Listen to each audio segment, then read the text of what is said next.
dünyanın körüdün senim.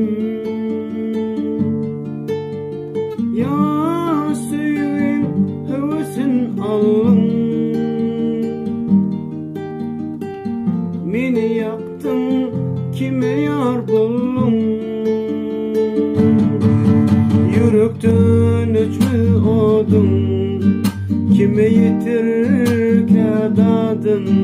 Yan yarıcım, yan yarıcım, bir vefalı sen için. Kalın sana bağlanmayı, yürek bağrım dağlanmayı. Yan yarıcım, yan yarıcım, bir vefalı sen için.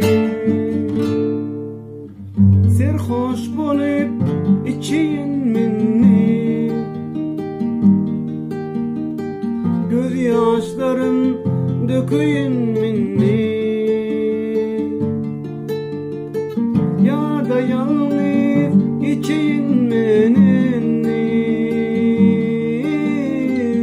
kime sırrım açayın menini. Yürekten öçmü odun, kime yetirir kadadın? Yan yarıcım, yan yarıcım, bir vefalı sen için. Kalın sana bağlanmayı, yürek bağrım dağlanmayı.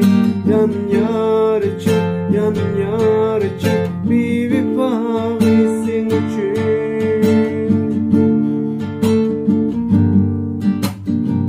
Aydın suyu derden çekenler, ayrı düşüp göz yaş dökünler. Niçin beni terk etti gülüm? Bursak vallahi dilim dilim.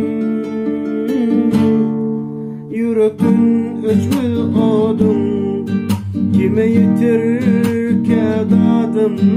Yan yarıcım, yan yarıcım,